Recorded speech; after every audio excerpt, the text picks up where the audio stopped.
단순히 주거에 들어가는 행위 자체가 거주자의 의사에 반한다는 주관적 사정만으로 바로 침입에 해당한다고 볼 수는 없습니다.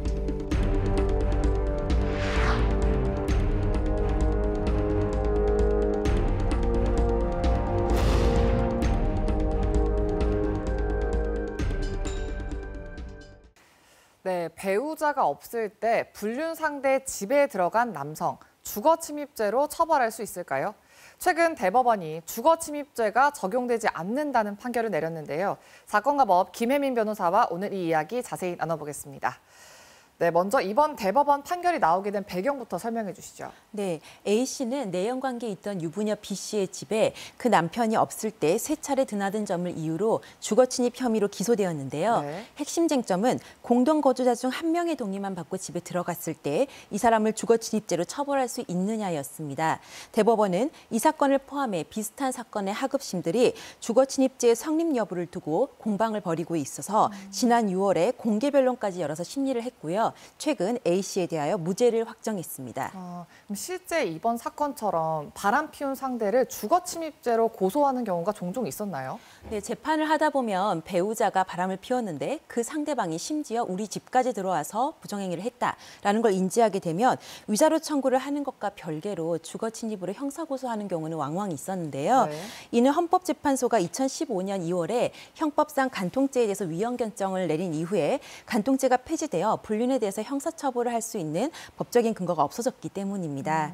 이러한 경우에 주거침입죄가 이미 폐지된 간통죄를 대신해서 사실상 우회적 처벌 수단으로 사용되고 있다는 지적도 있었습니다. 네. 그런데 이렇게 주거침입죄를 고소하면 수사기관에서도 주거침입죄가 성립하는지에 대해서 기소 여부 판단을 달리하는 경우도 있고요.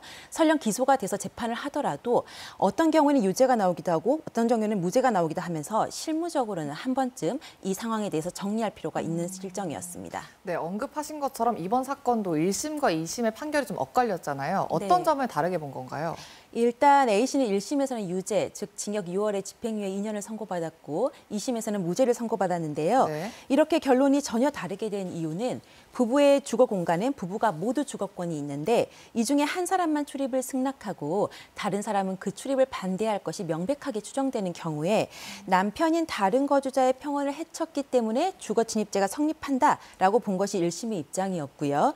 아내인 B씨의 허락은 얻었고 집에 평온하게 들어갔기 때문에 주거침입죄는 아니다라는 것이 2심의 입장이었습니다.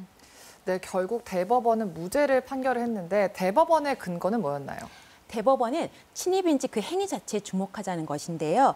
즉, 현 거주자의 현실적인 승낙을 받아서 통상적인 출입 방법에 따라 집에 들어간 경우에는 그 행위는 침입이 아니기 때문에 설령 다른 거주자의 의사에 반하더라도 주거 침입죄는 성립하지 않는다고 보았습니다. 쉽게 말해서 B씨가 A씨더러 집에 들어오라고 했기 때문에 그리고 A씨가 정상적으로 문을 열고 집에 들어갔기 때문에 주거 침입죄에서의 침입이라 볼 수 없다는 것입니다. 네. 이렇듯 집에 들어갈 때 평온하게 들어갔다면 설령 불륜이라는 출입 목적에 비추어 볼 때 남편이 그 사람의 출입을 반대할 것이다라는 추정만으로는 주거침입죄가 정한 침입행위라고 볼 수 없다고 판시했습니다. 네, 그런데 이번 판결이 기존 대법원의 판결을 뒤집은 거라고요. 네, 그렇습니다.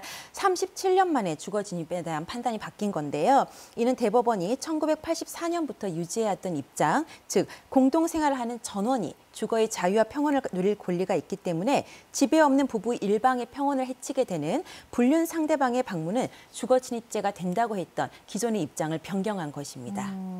네, 여러 가지 면에서 좀 의미 있는 판결이긴 합니다만 앞으로 파장도 좀 예상이 되는데 어떻게 네. 생각하세요?